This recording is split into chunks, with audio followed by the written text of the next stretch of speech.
Hola, buenos días. Encantada de estar aquí. Es mi primera vez en México y tenía muchas ganas de venir. Tengo mucha familia aquí y nunca he podido tener la oportunidad. Y llevo solo un día y estoy emocionada.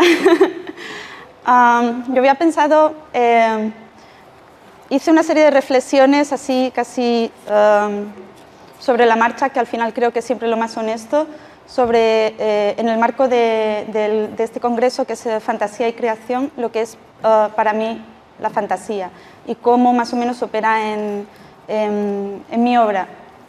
Digamos que es como una serie de reflexiones que he articulado en torno a unos 10 puntos, y después, pues, si les parece bien, pues podemos hablar más concretamente sobre algún cuento o cualquier pregunta que tengan o aporte. Muy bien. Considerando que lo más íntimo es lo más honesto, he comenzado a pensar en el tema de esta ponencia, fantasía y creación, intentando ignorar las definiciones más hegemónicas que como un eco retumban mientras escribo, esperando que se disipen. Estas definiciones marcan la diferencia entre conceptos como lo fantástico, lo maravilloso o lo mágico, y aunque muchas de ellas estén seguramente bien tramadas y pensadas, me interesan tan solo en un punto en el que todas confluyen, un eje en torno al cual giran y que hasta ahora soy capaz de articular solo como una intuición. Las reflexiones que siguen se mueven, pues, en un ámbito intuitivo y tratarán de trazar para ustedes, pero también para mí misma, una serie de premisas como reflexión sobre lo que la fantasía significa para mí. Partiré para comenzar con el enunciado de una primera idea, agarrando ese punto en que la fantasía, en cualquiera de sus formas, coincide. Puedo resumir este primer pensamiento como sigue. La fantasía es, ante todo, una voluntad de vida. Creo que uno fantasea, fabula, para poder vivir. Uno no imagina porque está vivo, uno imagina para poder estar vivo. No basta con existir, sino que es necesaria la conciencia de querer existir. Y esta conciencia surge a menudo de una imposibilidad o una dificultad. En este sentido, tal como yo la entiendo, la creación, y esta sería mi segunda premisa, surge como un acto de resistencia. El acto de fabular no es sino una alternativa que nace como resistencia a una camisa de fuerzas, que puede ser un gobierno, un padre o una incomodidad pasajera. Se crea para resistir, y de acuerdo con ello, opino que la imaginación, o su grado más tangible, la creación, es la expresión de máxima libertad. Esta libertad debe ejercitarse desde dentro hacia afuera del individuo, porque para que la fantasía se despliegue, tenemos que ser libres no por la autonomía que se nos otorga desde el otro, sino ante todo por la independencia primera, aquella que nos otorgamos a nosotros mismos. Este es mi tercer punto de reflexión. La fantasía es un ejercicio de libertad que presupone una libertad interna. Creo que de todas las condiciones necesarias para el acto creativo, esta es la más difícil de lograr. El otro día, una amiga, en una frase de la que se disculpó inmediatamente, pero que yo agradecí porque me hizo pensar, me dijo: Marina, la ventaja que tú tienes es que no tienes familia. Esto, que suena muy duro, tiene mucho de verdad. Uno no escribe igual sin familia que con ella, o quizás, intentando ser algo menos radical, diré que uno escribe mejor sin lazos determinados, sin público concreto y, desde luego, sin mecenas. De esto último, del mecenazgo, tengo pruebas físicas. Una vez hubo un matrimonio de escritores que, conociendo que yo pasaba por dificultades económicas, decidió, para apoyar mi escritura, darme cierta cantidad de dinero por cada cuento que escribiera. Aunque la cantidad era modesta, el matrimonio no dejaba de ser mi mecenas. A aquel mecenazgo debo dos cosas. La primera, la posibilidad de poder pagar la renta de mi habitación en unos momentos difíciles. La segunda, bajo su amparo escribí mis peores cuentos. Esta idea de la imaginación como máxima expresión de libertad interna produce a su vez como consecuencia una liberación. La imaginación es causa de la libertad, que a su vez es consecuencia de la imaginación. Pensando en esto, recordé el otro día dos películas que, siendo técnicamente muy diferentes, otorgan a la fantasía un poder liberador en unas condiciones físicas de extrema incapacidad. Permítanme compartirlas con ustedes en tanto ilustración de esta imaginación liberadora y como enlace a una tercera premisa. Una de estas películas es Johnny cogió su fusil, dirigida en 1971 por Dalton Trumbo, y la otra es La escafandra y la mariposa, dirigida en 2007 por Julian Schnabel. En ambas, el protagonista es un hombre que corporalmente ha sido reducido a un solo movimiento. En la primera, Johnny ha perdido todas sus extremidades y los sentidos de la vista, el olfato y el gusto. Es solo un torso y únicamente puede comunicarse golpeando la camilla con su cabeza, a través del código Morse. En La escafandra y la mariposa, Jean-Dominique, tras una embolia masiva, es capaz de mover únicamente su párpado izquierdo, a través del cual logra asimismo un código de comunicación con sus enfermeras. En esta comunicación, como aclararé más adelante, está una de las claves de la fantasía, pero me detengo un poco más primero en este efecto liberador. Ambos hombres han sido reducidos al estrato más ínfimo del ser humano. Su tragedia les ha deshumanizado, son solo dos trozos de carne y su agonía les hace dignos de compasión. Sin embargo, hay momentos en los que Johnny y Jean-Dominique se imponen, se rebelan y trascienden su estatus de bulto para recuperar su categoría humana. Estos momentos son precisamente aquellos en que fantasean, en la libertad de su imaginación, de su mente, en la actividad creadora de su cerebro y no en el movimiento de sus cuerpos, radica su humanidad. En aquellos instantes en que estos dos hombres restringen sus pensamientos a la habitación donde están, a los ruidos de las enfermeras, a los olores, a la identificación de los lugares donde se encuentran, no vemos más que dos pobres seres que, tras perder sus atributos, merecen el alivio de la muerte. En la concreción de sus desgracias, en los cuidados, en las gasas, solo hay desesperanza, conmiseración. Pero en aquellos momentos en que Johnny y Jean-Dominique fantasean, ya no tienen nada que envidiarnos. Desaparece la lástima, la fantasía les libera, hasta el punto de que Jean-Dominique declara que antes de su embolia, y no después, estaba ciego y sordo. En el caso de Jean-Dominique, que ha perdido en la guerra incluso parte de su cerebro, su sufrimiento en los momentos de fantasía se transforma en un himno de alegría al pensar sus deseos, al imaginarlos. Pero hay una circunstancia que separa a ambos hombres, de una importancia tan drástica que marca el deseo de vida en uno y el ansia de muerte en el otro. Esta diferencia radica en el grado de comunicación con que cada uno de ellos puede expresar su fantasía y que me llevará, como he adelantado anteriormente, a una cuarta premisa. La fantasía, para que opere, ha de ser comunicada. Sin comunicación, la fantasía es estéril para el mundo e inútil para uno mismo. Esta frustración de la comunicación, de la expresión de la única libertad que queda, es lo que separa a Johnny de Jean-Dominique, lo que separa la muerte de la vida. Puesto que Johnny solo puede comunicarse en Morse dando pequeños golpes en la camilla con la parte posterior de su cabeza, las dimensiones de su pensamiento no tienen salida porque las enfermeras, los generales que le visitan no están en condiciones de esperar a que se exprese en ese cuartucho de trastos donde le tienen durante la Primera Guerra Mundial. Jean-Dominique, en cambio, está en la sala de un bien habilitado hospital francés durante los años 90, rodeado de personas que sí están dispuestas a escucharle. Así logra dictar por medio de 200.000 parpadeos de su ojo izquierdo un libro de 130 páginas. Es gracias a la publicación de la fantasía que ésta logra desplegar su libertad. Pero, sin irnos a los casos de una casi absoluta incapacidad motora, hay quienes encuentran en el día a día una inmovilidad, una hostilidad tan persistente que impone su acto de resistencia como necesariamente diario. Ocurre que entonces se convierte la resistencia en un modo de vida, y cuando esto sucede, la existencia se hace posible únicamente dentro de un marco creativo. Creo que esto es lo que hay detrás, por ejemplo, de muchos de los pensamientos de Marina Tsvetaeva. Recuerdo aquí algo que escribió en una carta a Rilke. El amor, escribía ella, rebatiendo un cliché, vive en las palabras y muere en las acciones. Este vivir en la palabra o en el acto estético, cualquiera que sea, me conduce a una quinta reflexión. La vida creativa autónoma, independiente de la vida ordinaria, esta dimensión, llamémosla imaginauta, no es menos real que aquella aceptada como tal. No me gusta utilizar a Einstein como argumento de autoridad, pero creo que aquí es útil recurrir a sus palabras.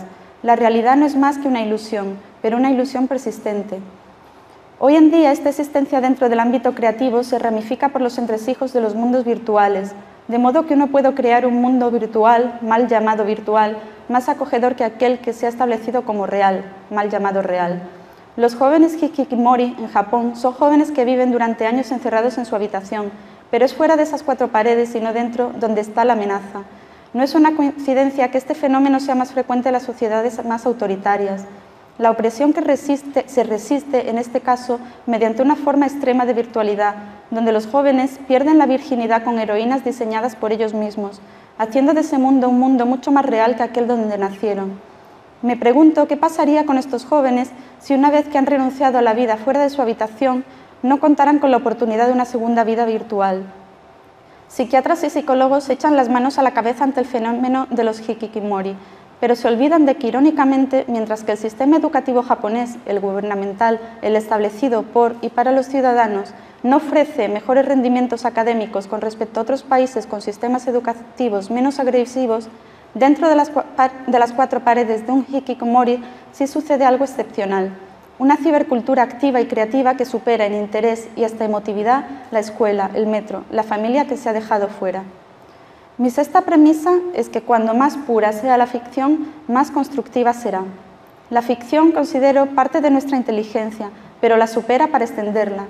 Creo que en esta extensión los sentidos, el cuerpo, la intuición cumplen un papel determinante. Veo la cabeza solo como un apéndice del cuerpo, un apéndice tan literal como simbólico, y que sin el ámbito sensorial llevaría a la fantasía una carrera frustrada. El cuerpo conoce lo que el cerebro todavía no ha entendido. Creo, pues, en la potencia cognitiva de las sensaciones, y allí donde la cabeza no llega, llega el cuerpo, que a través de los sentidos, de la intuición, levanta imaginarios que el juicio no puede explicar ni levantar por sí solo. Considero que este juicio del cuerpo es lo que hace posible que seamos capaces de crear cosas que no hemos experimentado. No hablo de recreación, sino de creación. Sería la diferencia entre la ficción y la no ficción. Frente a las opiniones de aquellos que encuentran en la no ficción una cantera creativa, me gustaría defender también, sin desdeñar esta línea, la práctica de la ficción más pura, aquella que no simula, sino que crea de donde aparentemente no había nada, aquella que inventa, que trasciende la experiencia para devolvernos una realidad transformada, y confío que mejor. Cuando digo que cuanto más pura sea la ficción, más constructiva será, quiero decir que la habilidad de imaginar algo que nunca ha existido es para mí la arquitectura más útil que un humano puede levantar. Retomando la idea del juicio del cuerpo, quizá sea aquí donde radique la importancia que las artes visuales, especialmente la pintura, tienen en la gestación de mis textos. La mayoría de mis historias surgen de imágenes, en un instante, a partir de un estímulo que a la fuerza tiene que ser sensorial. Durante mucho tiempo traté de explicarme de una manera razonable por qué tan solo una imagen es suficiente para formar el núcleo de una historia. Hoy sé que esto es así, ocurre en unos segundos, y siento que parte de un estímulo estético, pero soy incapaz de explicar cómo es posible, y ya tampoco me lo pregunto. Una séptima idea que me gustaría resaltar es que la nostalgia del pasado actúa en detrimento de la ficción constructiva. Creo que esta nostalgia puede deberse a un excesivo ego. Somos incapaces de desvincularnos de la historia, la nuestra, la personal, y la historia con mayúsculas de nuestra raza. El astrofísico Neil deGrasse Tyson, director del Hayden Planetarium, afirma que la contaminación lumínica afecta al ego de los seres humanos. La luz artificial, sostiene él, al ocultarnos las estrellas, el mapa estelar, nos hace sentir mucho más importante de lo que en realidad somos en el cosmos. Creo que esto mismo ocurre en nuestro mapa interno. Nos vemos tan iluminados, en el sentido literal de la palabra, por quienes nos han precedido, que, portadores de nuestra propia luz, no buscamos nuevos destellos. Nos otorgamos importancia en la medida en que tenemos detrás una historia que nos respalda, personal y humana. Generaciones de homínidos nos avalan, reclamando nuestra categoría. Cierto que la mirada al pasado es fundamental, lo que me parece estéril es la nostalgia. Creo, por tanto, que el lugar del escritor ha de estar en el futuro, mirar al pasado, pero desde el futuro, saltar de la comodidad del sofá o de la cátedra hacia la formulación de hipótesis, el riesgo, la especulación. Permítanme ahora volver a mis primeras reflexiones para enlazar de esta manera con un nuevo punto que considero importante dentro de estos pensamientos. La fantasía, decía al principio, es ante todo una voluntad de vida, pero así como ésta requiere de una libertad interna, exige también su propia libertad. El arte, como decía Borges, sucede, y así resumiría esta premisa. La rosa no tiene un porqué, florece porque florece. Al igual que una rosa o una piedra, la fantasía tiene sus propios átomos, se rige por sus propias leyes, y en esta independencia se produce un hecho trascendente. Es lo que yo llamaría, en el penúltimo punto de estas reflexiones, el milagro de la desestabilización. Esto es, la fantasía que se expresa sin un porqué, la que se nos impone con una voz diferente a la nuestra, desestabiliza, en su independencia, nuestras categorías, y en esta desestabilización encuentro la postura más ética. No creo, por tanto, en ese arte comprometido que está pensado de antemano como tal. El compromiso social solo ocurre, en mi opinión, cuando la obra ha salido de sí misma. Esta es la razón por la cual todas las dictaduras han sospechado y censurado obras de ficción. La misma razón por la que, como diría Julio Ortega, hay obras que quedan a la izquierda de sus autores. La novela de Céline, Viaje al fin de la noche, es para mí uno de los mejores alegatos contra la guerra y el racismo, y está escrito precisamente por un autor acusado de antisemitismo.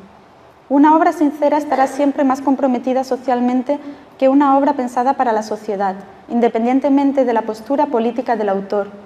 Esto es debido a que toda desestabilización es ética, puesto que al enfrentarnos a lo diferente facilita la autocrítica, una revisión y, cuanto menos, la conciencia de que existe algo distinto de lo que creíamos inamovible, algo distinto de nosotros que ha salido ni más ni menos que de nosotros mismos. Como decía al inicio, se crea para resistir, para sobrevivir a una dificultad. Esta dificultad, en un orden estético, implica la recepción y transmisión de lo nuevo.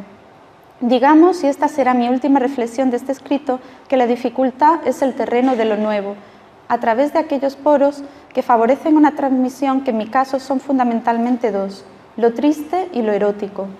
Creo que esto es así por esa indefensión que crea en ambos ámbitos y que nos hace permeables a estímulos imprevistos.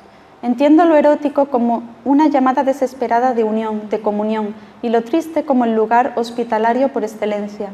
Los instantes de felicidad son mundos autónomos que no necesitan más que las causas que los han producido, pero la tristeza nos llama, nos reclama.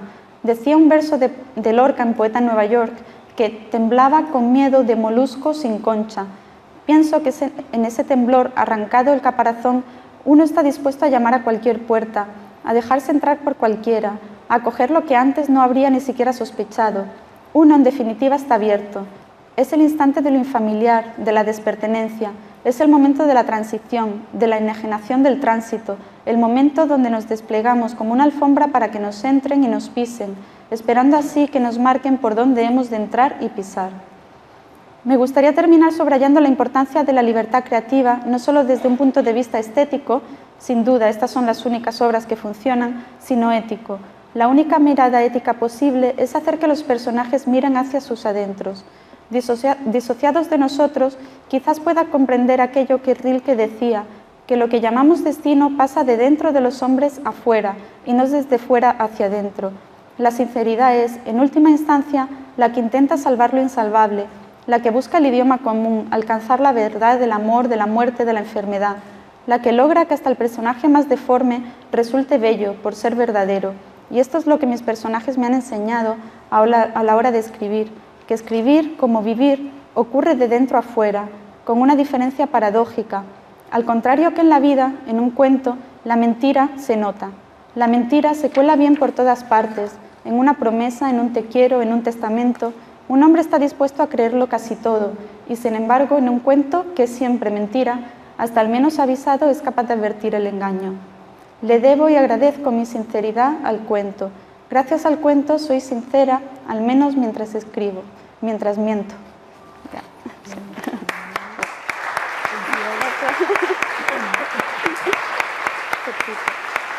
Gracias.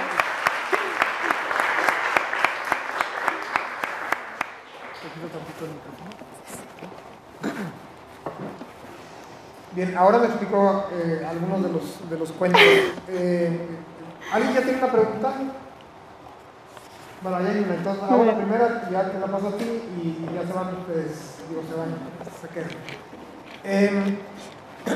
Digo que me lo explico no porque me lo explique, sino porque ese poder ficcional que tienes, que va de dentro a fuera, hace que tu libro, el único que conozco por lo pronto, sea tan sincero. Estamos acostumbrados a libros de fantasía y sus derivados que siempre parecen ser superficiales, es decir, donde importa más la fauna o la tecnología que el corazón humano. Ese credo tuyo se generó con base en tu aversión a la nostalgia e incluso con base en tu alejamiento de los mecenazgos y la otra serie de amenazas que aquí pones. Sí, gracias. yo en principio, en realidad, yo no tenía ninguna poética, digamos, hecha, ¿no? Y todo esto ha venido a raíz de... al principio uno siempre tiene autores que admira y te pones a escribir intentando, en cierta manera, parecerte, ¿no? Pero después te das cuenta de que eso es que es imposible, no funciona. No funciona. Por lo menos a mí, ojalá me funcionara, pero no me funciona. Entonces, al final, pues lo que considero más honesto es recluirte y dejar que, parece ya un cliché, pero que hablen realmente los personajes y son ellos los que te van trazando el camino a ti, ¿no? Y bueno, después ya sí se pueden ver similitudes, pues, entre tus obras y algunas influencias, ¿no? De lecturas que has tenido a lo largo de tu vida, pero eso se ve a posteriori, digamos, no escribo ya pensando en eso. Sí. Si te parece, empezamos con las preguntas del público. Adelante. Un micrófono, por favor, por ahí.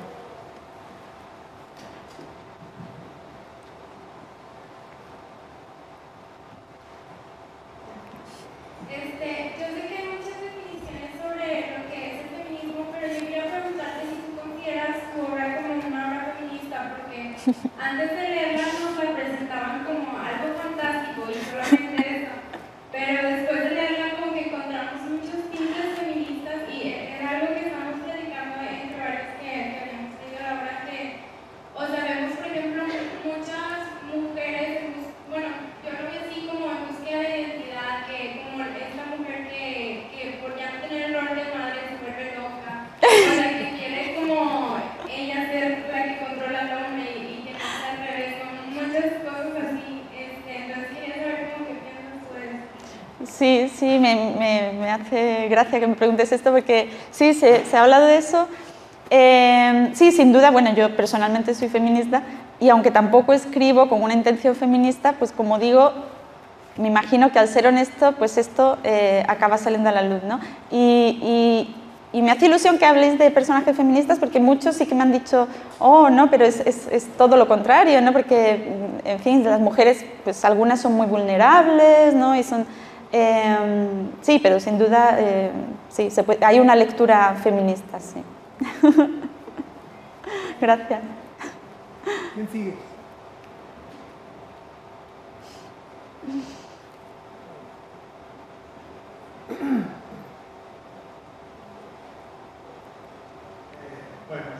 Hola. Usted mencionó en una de sus premisas que la ficción perfecta, o bueno, mientras más pura era la ficción, era más constructiva. Y por pura se refería sin influencia del mundo. Pero ¿realmente existe esa creación de la nada? No. Tiene que estar en su mancha de la realidad. Claro, sí. Con pura digo tan pura como pueda ser, ¿no? Obviamente siempre van a haber referencias al mundo real, ¿no? Pero, por ejemplo, para mí la ficción más constructiva es algo que yo precisamente no practico porque no soy capaz, no tengo la habilidad y sería precisamente la ciencia ficción, en el sentido de que puede, pues, por la parte que le toca de la ciencia, ¿no? Considerar la literatura como un ámbito también algo científico que sea capaz de proponer proyectos y entonces en ese sentido para mí la ficción más loable sería la ciencia ficción o la ficción cuanto menos especulativa, ¿no? Que es a lo máximo que yo podría llegar, porque mis conocimientos científicos son bastante limitados. Pero a mí me encantaría, por ejemplo, ser un, no sé, Stanislav Lem, ¿no? Y escribir un Solaris, pero él tenía los conocimientos, yo no los tengo. Sí. ¿Quién sigue?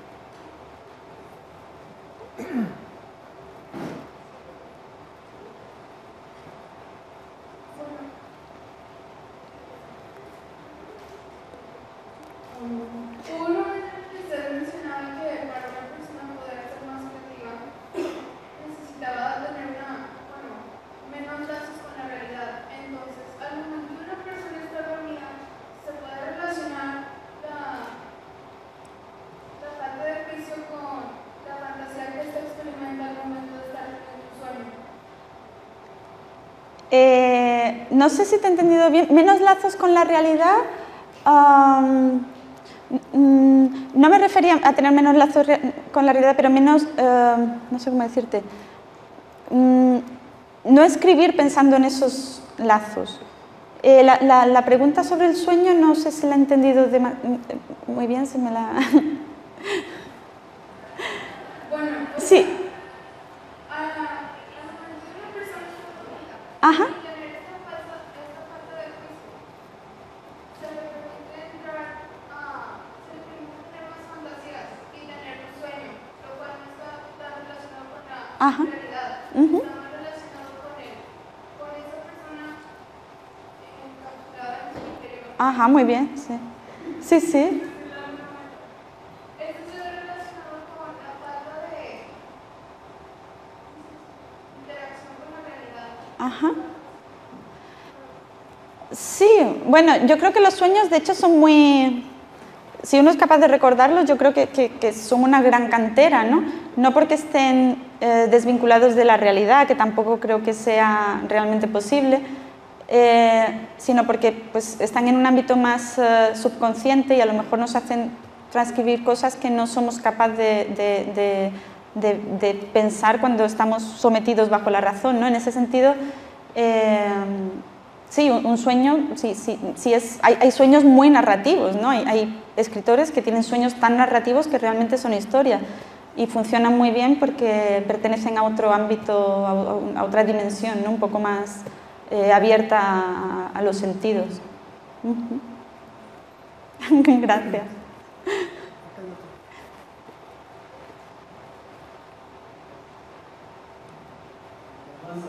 Buenas tardes. Dices que te parece que como de una imagen puedes tener una historia, pero ¿cuál es para ti personalmente el proceso que pasa de esa imagen convertida en un todo? Sí, a ver, esto es que yo no... yo lo escribí como reflexión y realmente para mí es un enigma. Nunca he logrado resolverlo, ¿no? Porque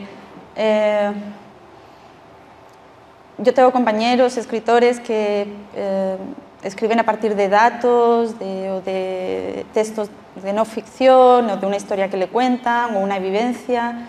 Y a mí me ocurre que yo diría que casi todas las historias, sobre todo de este libro, ahora con la novela es un poco diferente, pero han surgido de un estímulo estético, al ver, en mi caso es la pintura, porque pues, soy muy aficionada a la pintura, pero me imagino que con la escultura y todo esto, pues, si fuera más exposiciones de cultura ocurriría igual, ¿no? Y el proceso es que realmente yo veo una obra que por una razón me impacta y te prometo que la historia básica, que es para mí lo que es una historia básica es tener el final, está. Ya después son horas de trabajo donde tienes que reflexionar, pero lo que es el acontecimiento, que sobre todo es de lo que se trata un cuento, ¿no? De un acontecimiento, surge en cuestión de un segundo. Y eso en mi caso surge sobre todo al ver obras plásticas, por eso trabajo con pintores sí, pero no sé realmente cómo es el proceso porque además es que ocurre realmente en un instante, ¿no? Después el proceso de escritura es enorme y ahí ya entran todas las horas de trabajo y de documentación, pero lo que es el acontecimiento y la tensión se genera rápidamente para mí, en mi caso a través de un estímulo estético. Gracias. A ti.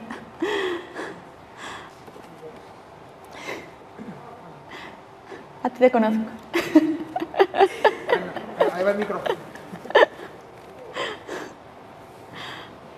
Bueno, a mí esta expresión me llamó la atención, el de la impenetrable. Y bueno, me interesaría saber, bueno, uno de los elementos que más me llamó la atención fue lo del colmillo de narval, que sí. guardaba el dueño del circo. Y no sé si estoy equivocado, pero me parece que siempre hay como un elemento, aunque sea pequeño, de algo relacionado con el mar. Y bueno, no sé este comentario, mi pregunta era de dónde salió el impenetrable. Pues mira, me hace gracia porque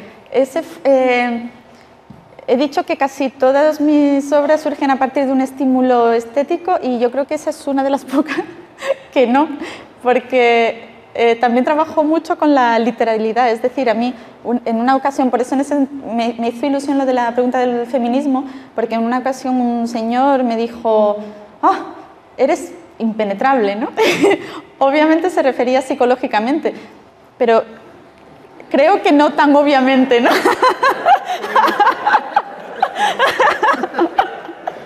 Entonces digo, bueno, pues, y fue pues simplemente hacer algo literal, me dijo era impenetrable, pues me imaginé una mujer que era realmente, físicamente impenetrable, ¿no? Y sí, se lo dedico a él. Sí, y las referencias al mar sí son muy personales porque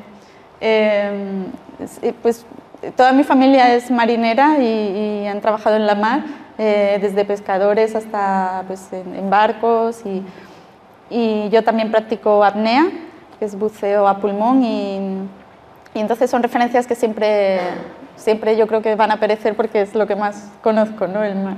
Sí. Y el colmillo de narval porque es, en las cámaras de las maravillas, ¿no? Del Renacimiento pues era algo que se consideraba imprescindible, ¿no? Como el cuerno del unicornio. Gracias. Hola. Hola. Bueno, mencionabas que tienes el elemento de viendo la pintura, te inspiras por el pasar el acontecimiento de que va a contar la historia. Y comentabas también que tienes el final, ¿no? Que ya sabes cómo va a terminar. Mi pregunta para ti es, ¿cómo es el proceso de conectar ambas partes y en qué etapa de eso entra la creación del desarrollo de los personajes? Para mí, sorprendentemente, una vez que tengo el final, es decir, para mí lo más difícil de todo es ese segundo en que se produce el decir, veo algo, tengo un pensamiento y ya tengo un final. Eso para mí es lo más difícil, ¿no? Porque no depende realmente de mí, o sea, no depende de que yo me ponga a escribir y decir, o sea, para mí jamás ocurre sentarme y decir, a ver, ¿de qué escribo? No, a mí nunca me ha funcionado, hay escritores que sí, y les funciona muy bien, a mí no.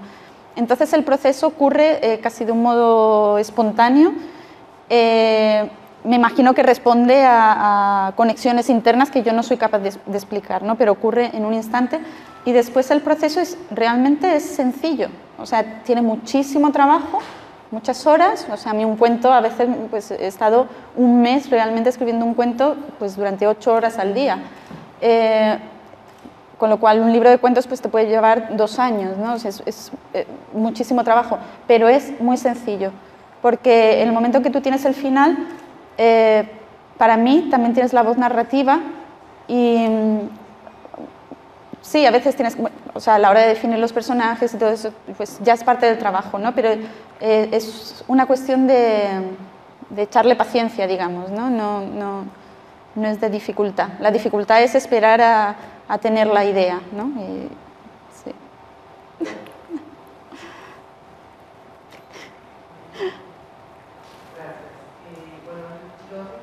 Preguntar 2 cosas sobre los personajes viejos, por ejemplo, de Bodas de Oro, El Testamento o Gabriel, que parece que como que están bordeando cerca de la muerte y entonces ahí se abre lo fantástico. Que si pudieras hablar sobre eso, me pareció muy interesante como esos 3 cuentos donde los personajes viejos están ya en este paso último, se abre el elemento fantástico.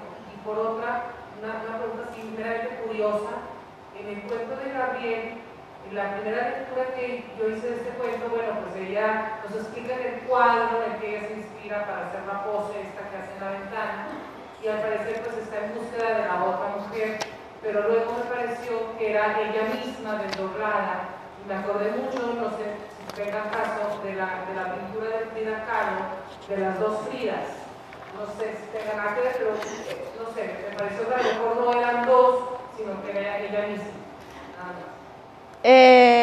Pues sí, o sea, sí, es muy buena idea. Sí, nunca lo había pensado, pero además a mí el tema del doble, que sería en este caso, me apasiona, ¿no? No había pensado en el cuadro de Frida Kahlo, sino en un cuadro renacentista francés, ¿no? Que vamos, que existe. Pero sí, totalmente, con la segunda idea estoy totalmente de acuerdo, que puede ser como una búsqueda de ella misma, ¿no? Ayer veíamos una obra de teatro también que trataba el tema del doble sí. Y la segunda pregunta era ¿cómo se articula? La primera, perdón, el tema de la vejez, ¿cómo se articula con lo...? Que articula lo fantástico. Pues no sé si realmente tiene una vinculación entre la vejez y lo fantástico. Ahora sí, tratando de pensar así, no sé si es realmente lo fantástico, porque es que yo tampoco considero que mis relatos realmente sean fantásticos, pero sí, la verdad que eso no sabría respondértela, pero la idea de la vejez sí me interesa muchísimo por el hecho de no sé cómo decirte, de que yo no veo la vejez como tal, o sea, de que yo hoy en día soy consciente que pues a lo mejor en 4 generaciones o en 5 generaciones vamos a vivir 100 años más, ¿no? Entonces, para mí hoy el ser humano cuando tiene 80 años pues se muere joven, o cuando tiene 100 también se va a morir joven. Entonces el tema de la vejez a mí es un tema que me apasiona por lo que tiene de muerte prematura, ¿no? Aunque tengas 120 años, ¿no? Sí. La conferencia o la experiencia con la escritora, nos quedó la sensación a muchos al ser de una mala interpretación que escribir literatura fantástica es una confrontación con lo que implica estar atado, querer confrontar, querer enfrentar, etc. A diferencia de las expresiones que hemos escuchado a lo largo del día de hoy, de la literatura fantástica, que más que confrontar, otros la perciben como el goce de vivir. Parecía que confrontar implica una situación incómoda ante la realidad, y a diferencia de otros que han dicho que, o hemos interpretado que escribir literatura fantástica es parte del goce de sentirse ser humano, que tenemos esa dualidad de imaginar, de fantasear y también de estar en los dos espacios. ¿Qué comenta respecto a esto? ¿Es una confrontación o qué les dices a los que dicen que escribir es parte, que escribir literatura fantástica, no otra, es parte del goce de vivir? Yo realmente nunca había escuchado esa... para mí realmente es una confrontación, para mí, ¿no? Después cada uno pues lo puede plantear de una manera diferente. Para mí la literatura fantástica implica, y ya digo que tampoco, depende del concepto cada uno que tenga de realidad también, pero para mí implica una confrontación y una incomodidad. Así es como yo la entiendo. Y es por eso que me parece una alternativa bastante ética, ¿no? en el sentido de que nos confronta con el otro y con nosotros mismos, ¿no? Pero para mí la literatura fantástica es un conflicto. Sí. Gracias. Yo estoy interesado, regresando un poco al tema del feminismo.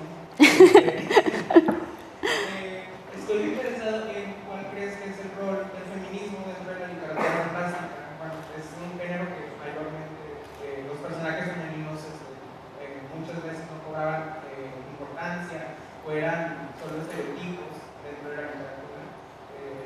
¿Tú crees que el feminismo es más viable dentro de la literatura fantástica que otros tipos de ficción? Yo creo que no necesariamente, ¿no? Yo no diría que dentro de la literatura fantástica, afortunadamente no, yo creo que, sí, que en cualquier género el feminismo pues, tiene cabida y sea de ficción o no ficción, sí, pero si eres feminista, pues imagino que se cuela también pues, en lo fantástico. Pero, por ejemplo, en la literatura fantástica, ¿tú crees que puede tomar un rol grande el feminismo? O sea, como si este género lo ayudara a desarrollarse más como alegoría o...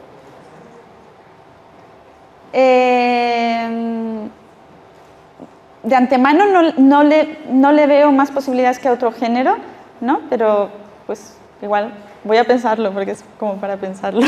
Pero de antemano no, porque también considero que, pues como digo, que que debe tener cabida en cualquier ámbito con la mayor fuerza.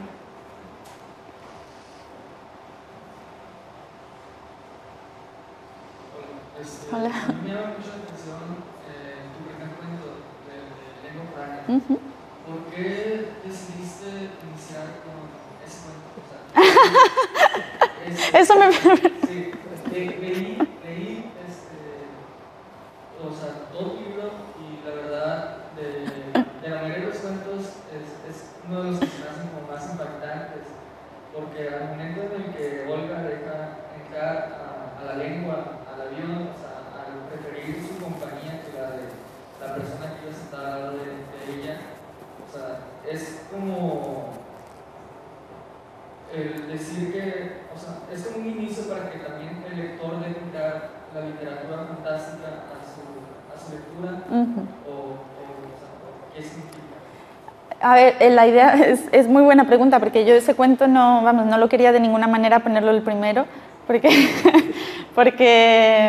en realidad no es tan definitorio del libro, no es tan representativo, como tú dices, ¿no? Es muy diferente de los demás, entonces muy buena pregunta. La idea no fue mía, yo creo que como en el momento en que escribí, en que se publicó el libro, pues hablaba mucho de género fantástico y este es el más fantástico, o a lo mejor uno de los pocos fantásticos, pues el editor decidió ponerlo el primero. Y bueno, pues no, o sea, la verdad que es un trabajo muy bueno con la editorial y yo estuve de acuerdo porque considero que él pues tiene más, es el editor, pero sí que no me sentí muy cómoda con el orden de los cuentos. Ahora en este libro pues ya el orden lo he manejado yo para que la lengua no sea la primera, pero sí. Nada.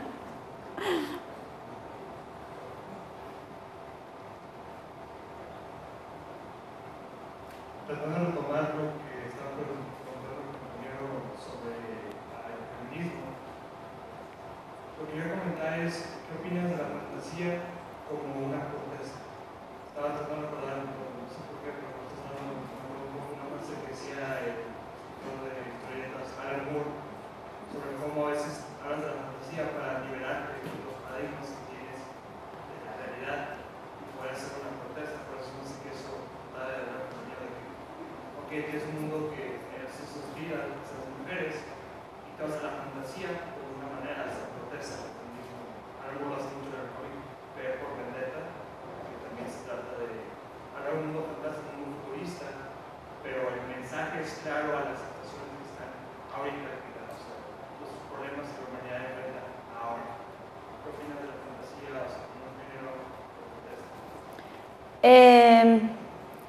Yo realmente no creo en los géneros de protesta, digamos. O sea, yo creo que si uno es una persona comprometida, eso necesariamente va a escribir una obra comprometida. Como género de protesta, yo realmente es que no, o sea, no jamás me pondría a escribir, por mucho que creyera en una causa, la representación de esa causa, ¿no? O sea, yo estoy en contra, digamos, por supuesto, del didactismo y pienso que uno va a sentir muchísimo más el mensaje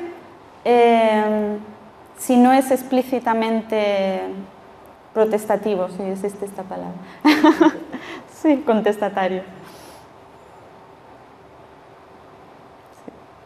Gracias. ¿Quién sigue? Yo tengo uno. Sí. Me gustaría saber cuáles obras pictóricas son las que están, si se puede, a ese grado, detrás de cada cuento. Si no, cuáles obras pictóricas en general. A ver que me acuerdo. Parece sí. que sí hay una detrás de cada. La verdad que nunca, pero seguramente que sí.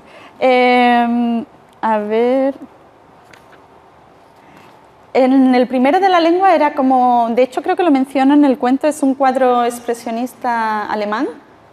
No sé si puse es el señor alado, me parece. Se ve, si se lo ponéis y es una mujer negra con un señor, que es exactamente la descripción del personaje.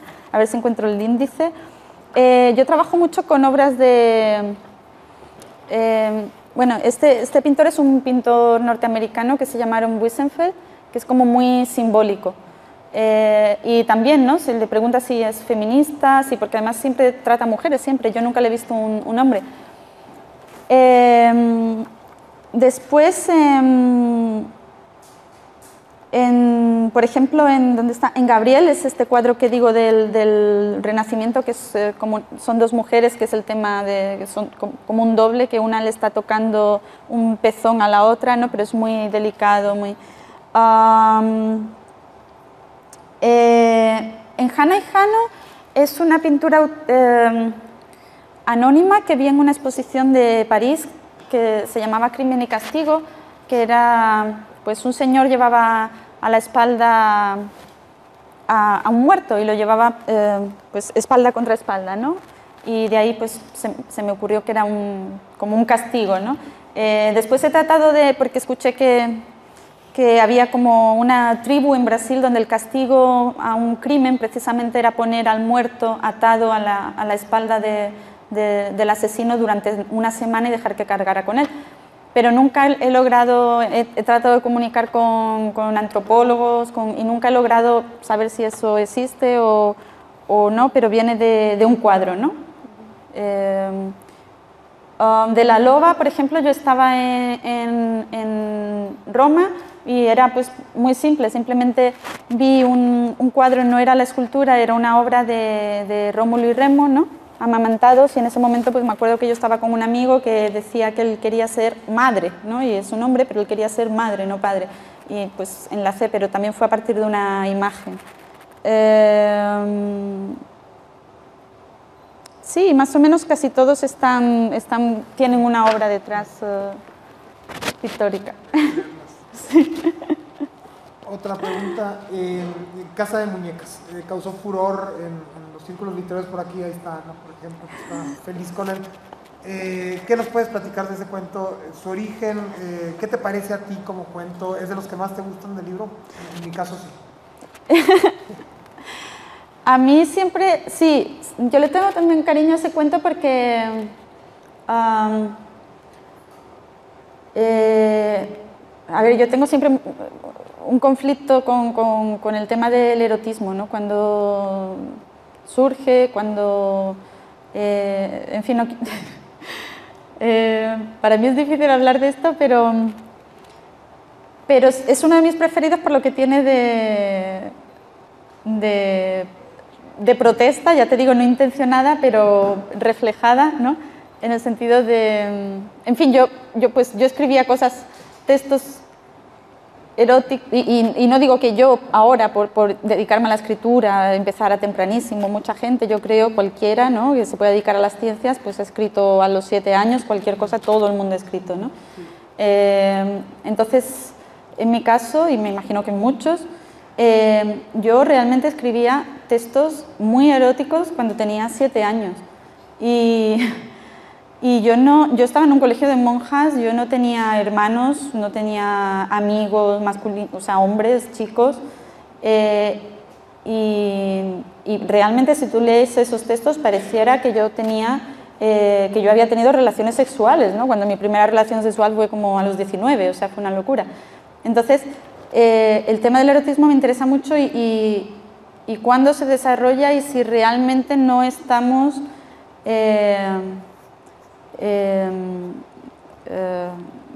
no sé, censurándolo a una edad demasiado tardía, ¿no?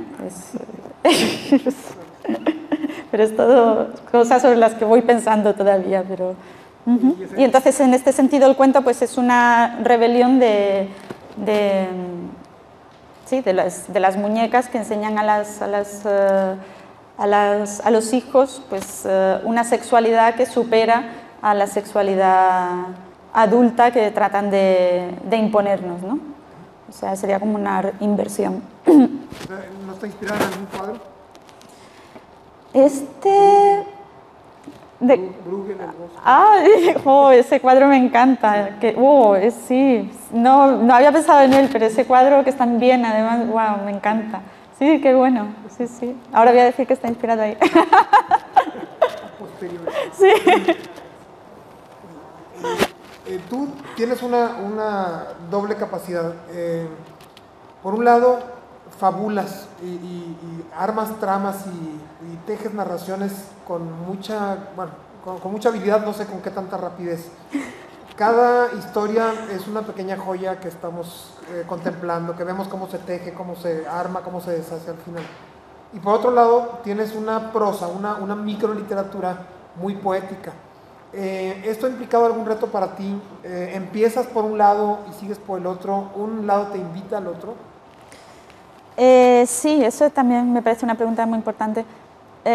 A ver, yo soy consciente de que algunos temas en este libro, y sobre todo en el que voy a publicar ahora, que se llama Leche, y no he referido a la leche materna precisamente, son temas muy duros, sobre todo en el último. Entonces, para mí, utilizar un lenguaje poético es importante, para no caer en la vulgaridad o en el hecho de, bueno, quiero simplemente impactar, porque no es mi propósito, ¿no? Entonces, ¿cómo lo manejo? Pues es difícil, o sea, mi manera de manejarlo, hay otros escritores pues, que hacen como un boceto y después empiezan a pulir. Mi manera de escribir es, desde el principio, desde la primera línea, no hacer ningún tipo de concesión al apaño, es decir, no decir, bueno, esto ya lo miraré después, o esto ya... No, sino desde la primera palabra, la primera línea, tratarla como si fuera un verso en realidad, ¿no?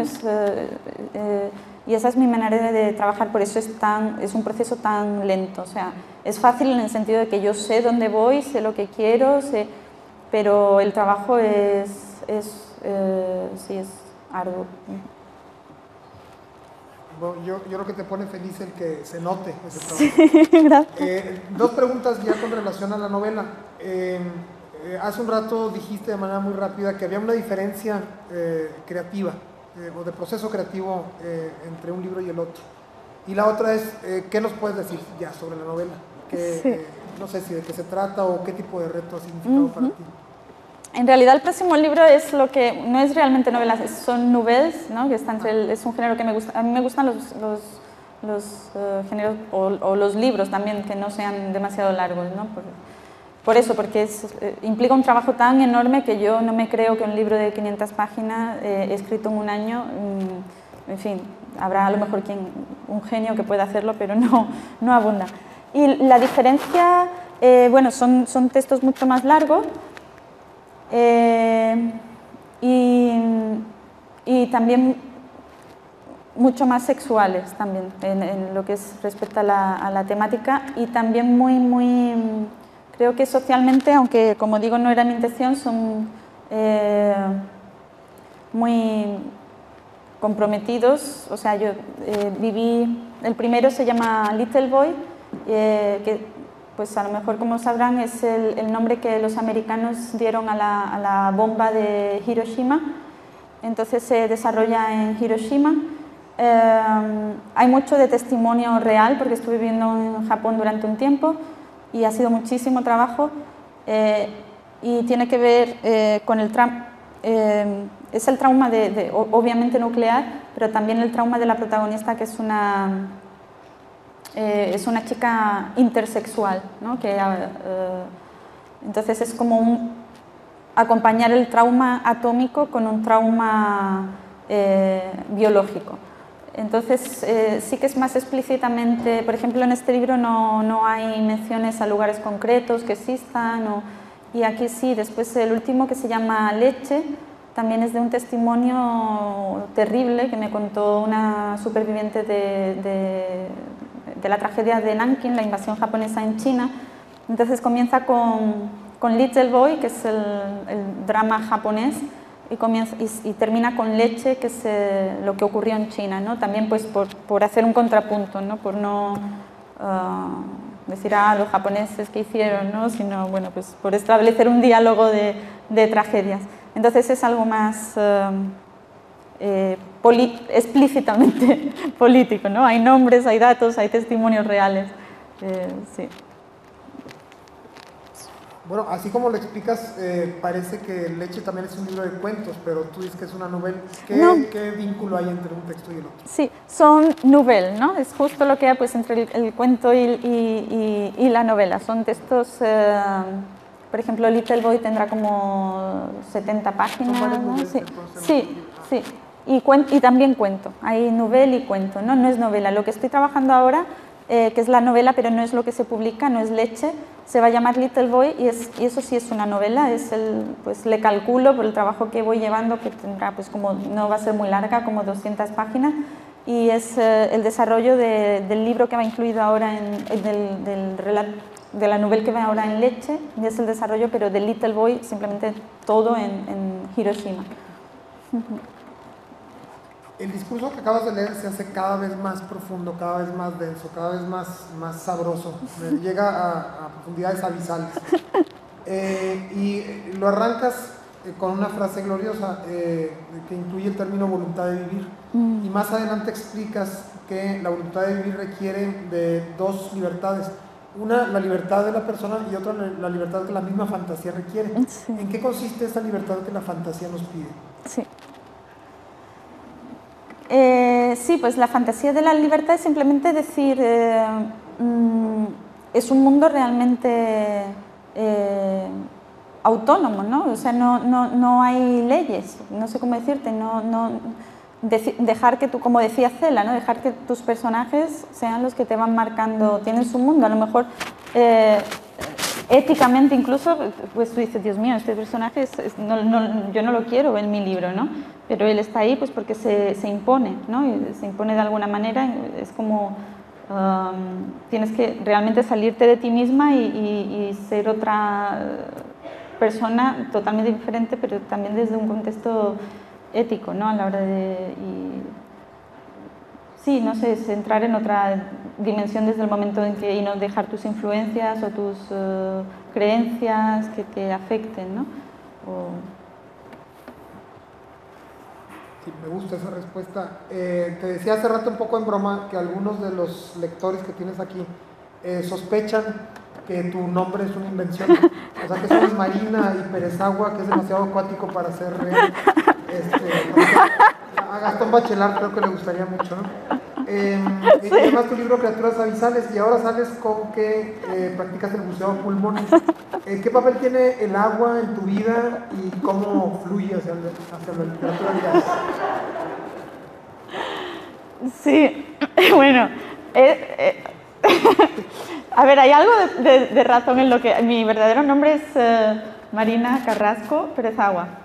Yo no tengo ningún tipo de contacto con mi padre, entonces pensé que el primer apellido pues no tenía sentido y tomé el de mi madre, que es Perezagua, entonces es casi creado, ¿no? Pero bueno.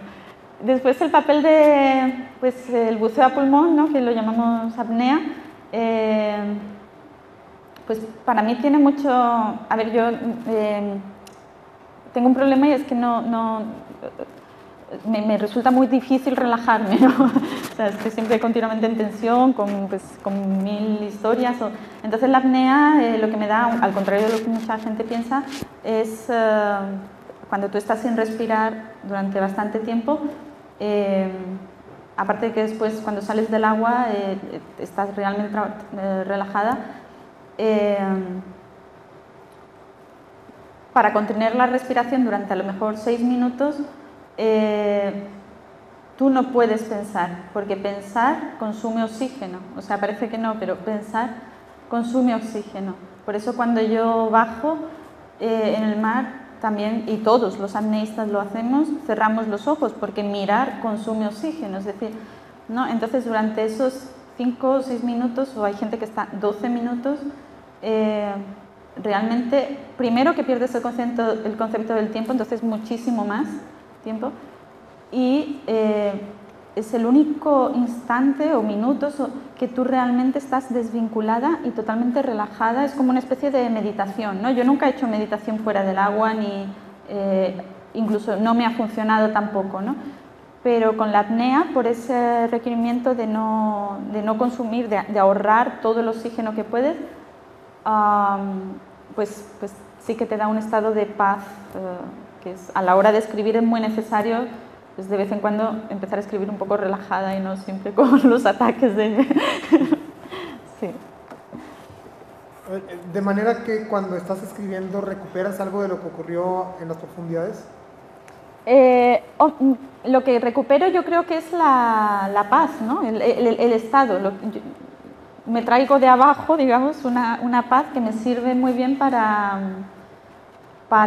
primero para eliminar todo lo que había antes, ¿no? No ya solo de preocupaciones de la vida diaria, sino de otras obras, ¿no? Que bueno, lo que he escrito ya pasó, eso ya no existe. Entonces cada vez que subes del mar es como realmente para mí es como un renacimiento, ¿no? Todo lo anterior no existe y puedes ahora empezar tranquila, y limpita y todo de nuevo. ¿Qué viene después de tu libro Leche? Sí, pues sí, es en lo que estoy trabajando ahora, que es Little Boy, ¿no? Que es la novela. Sí. La novela no es realmente sobre Hiroshima, pero bueno, el contexto es en Hiroshima y la protagonista es una chica intersexual, ¿no? Sí. ¿Alguien más tiene alguna pregunta? Ahí está.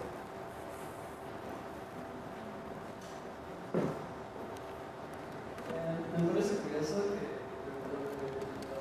los personajes que citas en esta narración citas a dos físicos y no sé, siempre he querido encontrar esa relación entre arte y ciencia. No sé, tal vez tú nos podrías decir tu opinión sobre qué tanto el artista tiene un científico, qué tanto el científico puede tener. Pues sí, esa pregunta también me parece muy interesante porque realmente mi gran frustración es pues realmente, o sea, es que la vida es muy corta, no te da tiempo de todo, ¿no? Entonces, mi gran frustración es que yo no puedo escribir lo que a mí me gustaría porque yo no tengo conocimientos científicos. Entonces creo que hay dos problemas, que el escritor, o tres problemas, vamos, el escritor de ficción muchas veces desestima la ciencia cuando yo creo que ya la tenemos tan incorporada en la vida real que vamos, yo creo que la literatura ahora mismo va un poco por detrás, ¿no? Porque aunque se hable de las nuevas tecnologías, pero realmente no se proponen nuevos, ¿no? O sea, a mí me gustaría una literatura en ese sentido que fuera más científica. Y después tenemos el problema de que hay muchos científicos pues que no saben escribir, ¿no? Entonces son como dos mundos muy incomunicados y que es una verdadera lástima, ¿no? Porque, como decía antes Stanislav Lem, ¿no? Pues, a mí me encanta también, pero bueno, no es un gran literato, ¿no? Entonces lo ideal sería la conjunción de ambas cosas. Después está otra cosa en las ciencias humanas que pues, me desagrada un poco, ¿no? En el sentido, pues el otro día releía un artículo de este italiano Agamben, ¿no? Y ahora y es como utiliza, por ejemplo, la filosofía, el uso de la física, por ejemplo, que hace la filosofía, que a veces aberrante, ¿no? O sea, mejor no lo menciones, no te metas ahí, ¿no? Pues porque me parece que es en el ensayo que dice qué es lo contemporáneo, ¿no? Agamben escribe en un momento dado, bueno, como una metáfora lo utiliza, bueno, si el cielo, a pesar de tener tantas galaxias, tantos cuerpos luminosos, ¿por qué es oscuro? Y él da la explicación, ¿no? Dice, es oscuro porque las galaxias, aunque pues, hay millones de estrellas y se alejan a una velocidad que supera la velocidad de la luz. A ver, todo el mundo sabe, mis conocimientos científicos son ínfimos, pero pues que la velocidad de la luz es insuperable. Y este ensayo se ha publicado, se ha estudiado, y yo me pregunto si este señor o no lo ha releído o no se ha tomado la molestia de corregirlo, ¿no? Y editarlo de nuevo. ¿No? Entonces es el uso de la teoría cuántica, ¿no? O, pues que las ciencias humanas tratan de apropiarse de la ciencia sin saber, simplemente por darle un estatuto más elevado que tampoco es necesario, ¿no? Sí, pero interesante. Otra mano levantada. ¿Tenemos tiempo para unas 12 preguntas más? Bueno, yo tengo 2 más. ¿Si hay tiempo? Bien. Kafka decía que a él le gustaría vivir en una habitación cerrada, con solo una puerta, con una rendija grande abajo para que le pasaran la comida, una cama, un escritorio y un excusado, ¿no? ¿Tú envidias a ese Kafka o envidias a esos jóvenes japoneses que pueden nacer, vivir, reproducirse y morir en su cuarto?